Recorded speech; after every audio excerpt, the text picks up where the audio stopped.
активист болып, бүкіл мейс байқауына қатысып, жаңағы бүкіл жерде қатысып, прям барлығынан қалмай жүретін қыздар тұрмысқа шығып бала болғаннан кейін бір осындай концерттерге келіп мотивациялап, ішіміздегі бір дүниелер оянып, бір жылап алатынымыз бар. Оны көп қыздар жоққа шығармайды деп ойлаймын. Енді шүкір Аллаға, Алла тағала әр уақытты сабақтың сәтімен дейді ғой. Сол себепті бір сәті келер. Өйткені бекерге армандамаймыз, бекерге кезінде ондай бір сәттерден өткен жоқпыз деген сияқты. Сол үшін сіздерге де мен мотивация беріп қояйын. Әр сәттің, әр адамның өзінің бір уақыты болады. Ондай бір вау деп жарқырайтын. Сол себепті бұйырса деп отырмыз.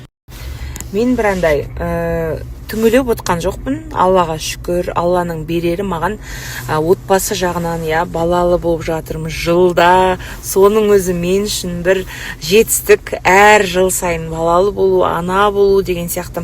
Аллаға шүкір етем. Енді айтып отырмын ғой, Алланың берген перзенттерін өмірге әкеліп, міне қалпыма келіп, қолдаушыларым көбейіп жатыр. Балаларымнан бастап дейінші. Енді ары қарай баяғы Альмираны тоқтатпай жалғастыру керек. В общем, сол қолдап жатқан жандарға үлкен рахмет, қатыс қолдаймыз деп. Қыздар, егер үйге отырып декретте баламен деп выгорание болып жатқан жандар болса, қыздар, бұның барлығы просто уақытша. Сіздер соны түсініңіздер. Негізі жаңа бүйтіп көзіме жас алып алдым. Қатысқан қыздарды көріп, бәрі бірінен өткен бірі сұлу, өте әдемі қыз келіншектер. Риза болдым. Енді келесі жылы қатыссам, может деп енді қиялдап қоям. Қиял емес, енді қиялдың өзі арман ғой. Шүкір Аллаға, Алланың берген перзенттерін өмірге әкелдім. Қасымда сүйікті қолдаушы жарым бар, ата-енем бар, ата-анам бар, бауырларым бар да. Мен ойлаймын, ештеңе де кеш емес. Бәрімізде бір қыздардың мүмкін ойында бар шығар, жабылмай қалған бір гештальт бар ғой, бәрімізде бір сахнада тәжді кию деген сияқты. Бұйырса келесі жылы мен де қатысып, осылай мені құттықтап келіп тұрасыздар деген ойдамын. Сол қандай керемет сезім, қыздарды шын жүректен құттықтаймын. Күйеу болғаннан кейін осындай болу керек қой. Бүкіл Дворец Республикиді шулатып, Камила Саян деп айғайлатты ғой бәрін. Мына кісінің дауысы бітіп қалған шығар уже. Күшті болды, бұла? Күшті болды, молодцы. I love you, baby. Сәлем. Бір видео түсіреміз деп қатты кетіп бара жатқан сәтіміз. Бір жеңіп жатырмыз. Скоро көресіздер. Мен келіншегім настроение жоқ. Не үшін настроение болмай жатыр? Ертең 22-ші наурыз ғой. Соған фотосессия жасағым келген ғой. Кеше переходтар салдың ғой, қазақи нақыштағы солай жетеді ғой. Фотошы кәдімгі әдем, андай қазақи киіммен. Профессионал ма? Түседі ғой қыздарша, сондай.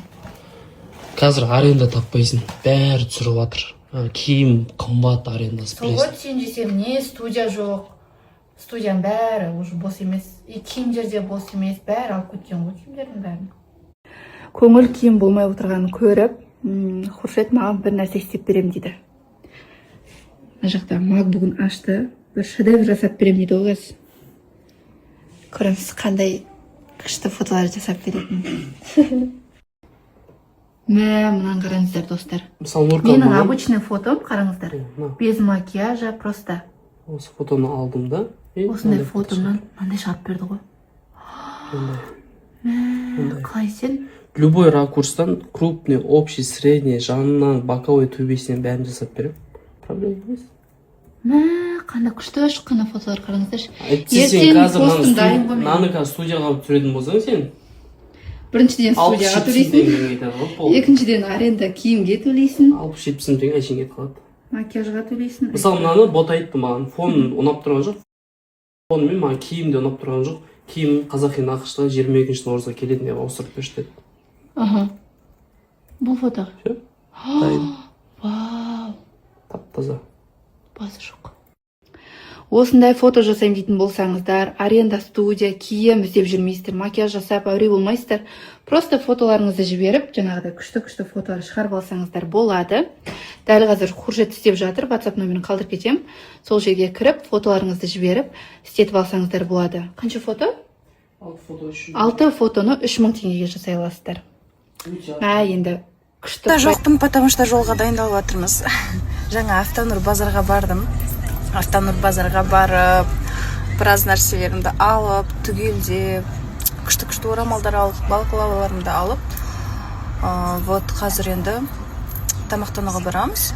Иншаллах, ертең емес, арғы күні. Ертең тоже жаңағыдай машинаны баллонына ауыстырып кету керек. Менде зимний ғой әлі де. Сол летнийға ауыстырып, содан кейін тағы да 1-2 заттарымыз бар алатын. Соларды алып, иншаллах арғы күні жолға шығып кетеміз, басқа шетелге кетеміз, басқа мемлекетке кетеміз. Қай мемлекет? Ешқандай ақпарат болмайды мен жақтан. Но бірақ сториста боламын.